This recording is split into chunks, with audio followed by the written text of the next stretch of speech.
इस संस्थान की ओर से आप सभी को कार्तिक पूर्णिमा की ढेरों शुभकामनाएं। आज हम इस वीडियो के माध्यम से बात करेंगे कार्तिक पूर्णिमा कब है, कार्तिक पूर्णिमा पर किस प्रकार से आपको पूजा पाठ करना है, शुभ मुहूर्त क्या रहेगा। साथ ही कुछ ऐसी बातें बताएंगे जो आपको इस दिन नहीं करनी चाहिए, जो शास्त्र के अनुकूल नहीं है, शास्त्रों में जिनको कार्तिक पूर्णिमा पर करने पर प्रतिबंधित किया गया है, परंतु सामान्य जन इस बात को नहीं जानते हैं, इसीलिए अनजाने में वो इस तरह की बातें करते हैं और उससे उनको बहुत अधिक नुकसान झेलना पड़ता है। जीवन में बहुत सी ऐसी गलतियां हैं जो हम कर बैठते हैं जाने अनजाने में, हमें नहीं पता होता कि इसका आज के दिन के अनुसार क्या असर होने वाला है। अगर हम इस पुण्य दिन पर, क्योंकि कार्तिक पूर्णिमा हमारी सनातन संस्कृति में सबसे पुण्यदायी दिन है, शास्त्रों के अनुसार, पुराणों के अनुसार भी यह दिन सबसे पवित्र, सबसे उत्तम है शुभ कार्यों के लिए, मंगल कार्यों के लिए, भगवान विष्णु को प्रसन्नार्थ यह दिन सबसे उत्तम है। इस दिन आप बहुत थोड़ी सी पूजा पाठ भी करते हैं तो आपको भगवान श्री हरि का आशीर्वाद प्राप्त होता है, क्योंकि जिस प्रकार से कार्तिक का महीना भगवान श्री हरि को सबसे अधिक प्रिय है, उसी प्रकार से इस दिन आने वाली पूर्णिमा तिथियों में सबसे अधिक प्रिय है। इसीलिए जानते हैं कि तिथि है कब, पूजा पाठ कैसे आपको करनी है, फिर बताएंगे कि आपको किन गलतियों को करने से बचना है, अन्यथा ये आपके लिए जीवन में बहुत अधिक हानिकारक हो सकती है। आरंभ करें उससे पहले आपसे निवेदन है कि कृपया कमेंट बॉक्स में अवश्य लिखें जय श्री हरि या जय सत्यनारायण भगवान, श्रीमन नारायण नारायण। भगवान का नाम लिखने से आपकी मनोकामनाएं पूरी होती हैं, आपकी जो इच्छाएं हैं वो पूरी होती हैं, आपका व्रत सफल होता है। इसीलिए अवश्य ही आपको भगवान के मंत्र या उनका नाम कमेंट बॉक्स में लिखना चाहिए। आइए आरंभ करते हैं जानकारी आगे। कार्तिक मास की समाप्ति पर जो तिथि आती है वो आती है कार्तिक पूर्णिमा। कार्तिक पूर्णिमा पर यूँ तो कार्तिक स्नान पूर्ण होता है, साथ ही इस दिन दान पुण्य का बहुत अधिक महत्व है। इसी दिन को गंगा स्नान के नाम से भी जाना जाता है। इस दिन गंगा जी में स्नान करने से जो पुण्य प्राप्त होता है वो पूरे 1 महीने तक कार्तिक मास स्नान करने के पुण्य के बराबर है। इसीलिए यदि भक्त केवल एक इस दिन गंगा जी में डुबकी लगा लेते हैं तो उससे उन्हें अथाह पुण्य की प्राप्ति होती है। तो जो भी माताएं बहनें, अगर आप में से कोई कार्तिक स्नान का पर्व लेना चाहते हैं लेकिन किसी कारणवश नहीं ले पाए हैं तो आप इस दिन गंगा जी में डुबकी लगाइए, आपको कार्तिक मास स्नान करने का पूरा फल प्राप्त होगा। कार्तिक पूर्णिमा के दिन जो आप दान पुण्य करते हैं ना, उसका 1000 गुना फल आपको मिलता है। इसीलिए कार्तिक पूर्णिमा पर आपको अधिक से अधिक दान करना चाहिए। क्या दान करना चाहिए? इस दिन आपको गर्म वस्त्र, ऊनी वस्त्र जो होते हैं वो दान करने चाहिए। इसके अलावा गरीबों को आप कंबल दान कर सकते हैं, रजाई दान कर सकते हैं, गद्दे दान कर सकते हैं, जूते दान कर सकते हैं। ये दान जितने अधिक लोगों को आप करेंगे उत्तम रहता है। सबसे पहले अगर आपने कार्तिक स्नान किया है तो ब्राह्मण को दान दीजिए, क्योंकि जिस भी किसी ने आपको कथा सुनाई है, आप मंदिर जाते हैं तो जिन किसी पंडित जी ने आपको कथा सुनाई है उन्हें दान दीजिए।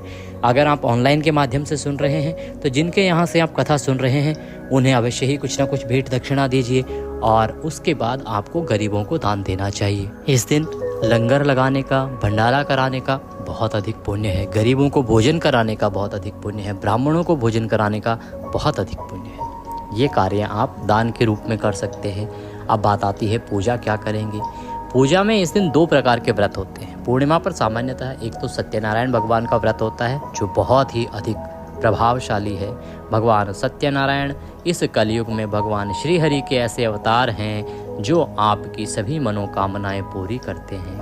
भगवान सत्यनारायण का तो प्रादुर्भाव ही सामान्य जन की परेशानियों को दूर करने के लिए हुआ है। जो कोई मनुष्य पूरे नियम के अनुसार और श्रद्धा के साथ भगवान सत्यनारायण का व्रत करता है, कथा सुनता है, उसकी सभी मनोकामनाएं भगवान सत्यनारायण पूरी करते हैं। ये एक ऐसा अकेला व्रत है जो आपकी किसी भी प्रकार की मनोकामना को पूरा करता है। आपके पास नौकरी नहीं है, आप भगवान सत्यनारायण की आराधना कीजिए। आपके पास धन की कमी है, आप आर्थिक तंगी से जूझ रहे हैं, आप भगवान सत्यनारायण की आराधना कीजिए। आपके घर में किसी का शादी विवाह नहीं हो रहा है, भगवान सत्यनारायण की आराधना कीजिए। अगर किसी के बच्चे संतान उत्पत्ति नहीं हो रही है तो भगवान सत्यनारायण के व्रत से उन्हें संतान की प्राप्ति भी होती है। इतना अधिक प्रभावशाली है भगवान सत्यनारायण का व्रत, तो इसे प्रत्येक पूर्णिमा पर आपको करना ही चाहिए। अगर आप किसी विशेष कामना की पूर्ति के लिए भगवान सत्यनारायण का व्रत करना चाहते हैं तो आप कमेंट बॉक्स में लिख के पूछिएगा, हम आपको उसके अनुसार विधि बताएंगे। जैसे आपकी कामना होती है उसके अनुसार ही यह व्रत किया जाता है। इसके नियम होते हैं और कितने करने हैं, कब करने हैं, इसका आधार होता है। इसीलिए जो आपकी कामना है उसके अनुसार यह व्रत कीजिएगा, आपको अवश्य ही आपकी कामना की पूर्ति भगवान सत्यनारायण करेंगे। दूसरा जो व्रत है पूर्णिमा पर किया जाने वाला वो है चंद्र अर्घ व्रत। इसमें क्या होता है कि जब व्रती होता है वो दिन भर व्रत करता है और रात्रि को चंद्रमा को अर्घ दे के ही अपने व्रत को खोलता है। तो इस व्रत को करने से भी आपकी सभी मनोकामनाएं पूर्ण होती हैं। आपको दिन में सत्यनारायण भगवान की कथा करनी चाहिए। कथा के साथ उनको पंजीरी का भोग लगाना चाहिए। पंजीरी क्या होती है कि आटा होता है, आटे को भून लेते हैं, भूनने के बाद उसमें थोड़ा सा घी मिलाते हैं, शक्कर अर्थात बूरा मिलाते हैं और ड्राई फ्रूट्स मिलाते हैं, ये बन जाती है पंजीरी। और केले के पीसेस एक प्लेट में काट लेते हैं या उसी के ऊपर काट लेते हैं और बनाते हैं पंचामृत। पंचामृत क्या, कच्चा दूध, दही, शहद, घी और शक्कर, इससे मिला के 5 चीज़ों से पंचामृत बनता है।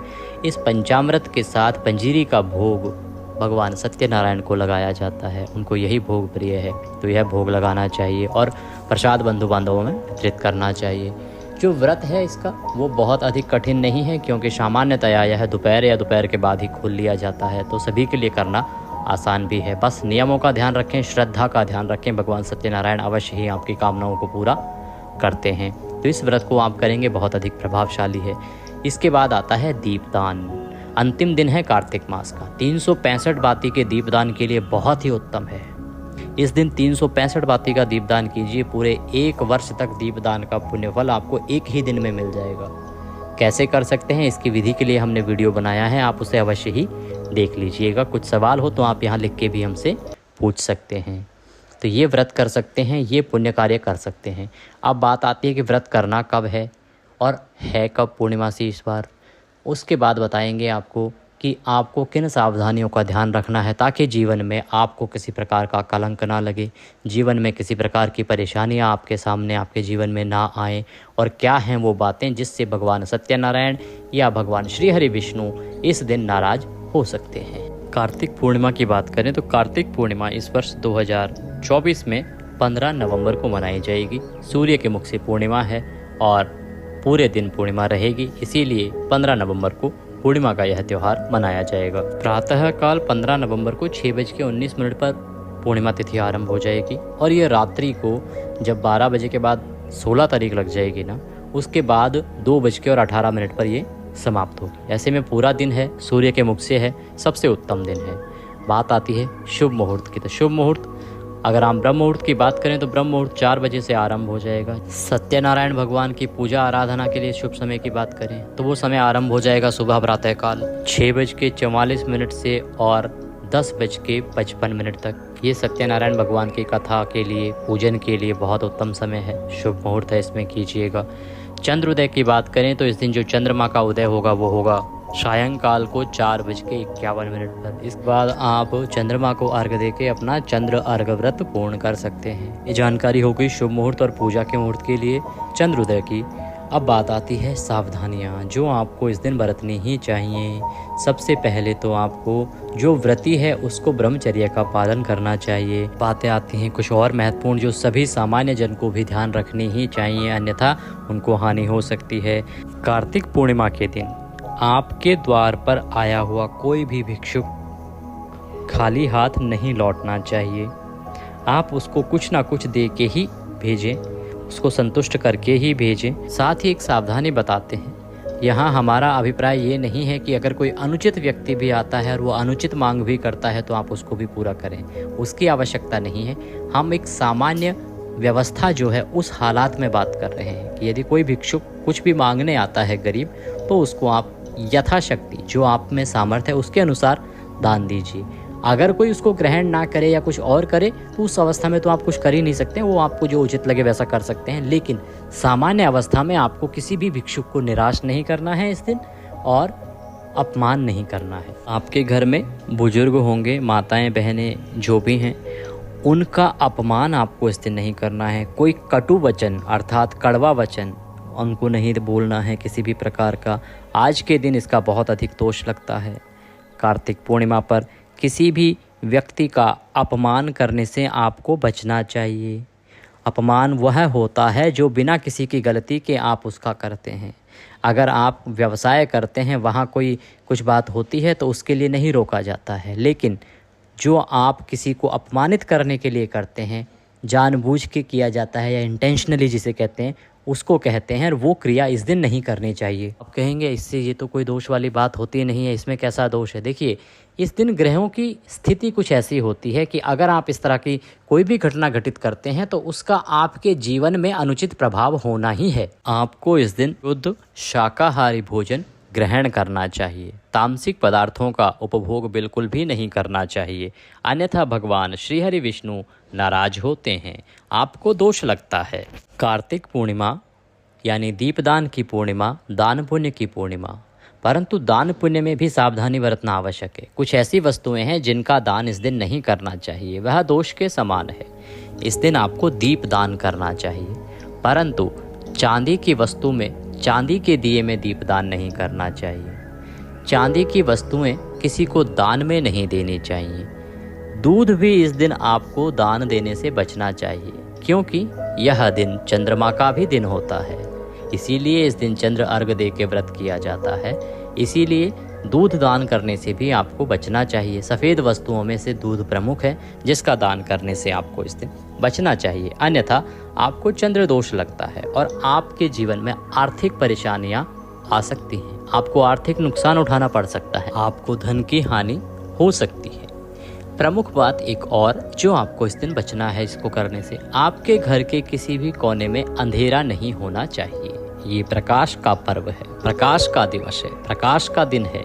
इसीलिए सभी घर के कोनों में से, घर के सभी कमरों में प्रकाश आपको इस दिन रखना है।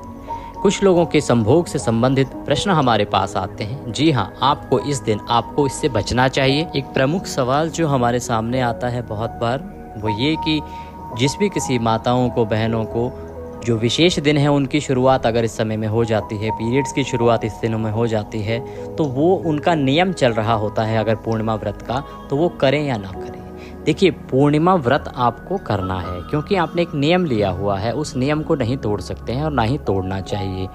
व्रत करने में दोष नहीं है, भगवान की भक्ति करने में, मंत्र जप करने में दोष नहीं है। मंत्र कभी अशुद्ध नहीं होते हैं। भगवान की पूजा पाठ की सामग्री को छूना नहीं है। पूजा पाठ आपको किसी सहयोगी जन से, अर्थात जो भी आपके पारिवारिक जन हो उनकी सहायता से करवाना है। आपको पूजा की सामग्री को छूना नहीं होता है, परंतु व्रत आप कर सकते हैं, भगवान के मंत्रों का जाप कर सकते हैं, कथा श्रवण कर सकते हैं। तो इस प्रकार से आप व्रत कर सकते हैं। ये थी जानकारी कार्तिक पूर्णिमा से संबंधित। आशा करते हैं आपके सभी सवालों के जवाब आपको मिल गए होंगे। कोई और भी सवाल अगर हमसे छूट गए हों तो कृपया कमेंट बॉक्स में लिख के पूछिएगा, हम अवश्य ही प्रयास करेंगे आपको उनका सही उत्तर देने का। आप सुन रहे थे देवभूमि ज्योतिष संस्थान का देवभूमि धार्मिक चैनल। वीडियो अच्छा लगा हो तो उसे लाइक अवश्य करें, कमेंट बॉक्स में अवश्य लिखें जय श्री हरि, जय सत्यनारायण भगवान। भगवान सबका कल्याण करेंगे। जय श्री हरि।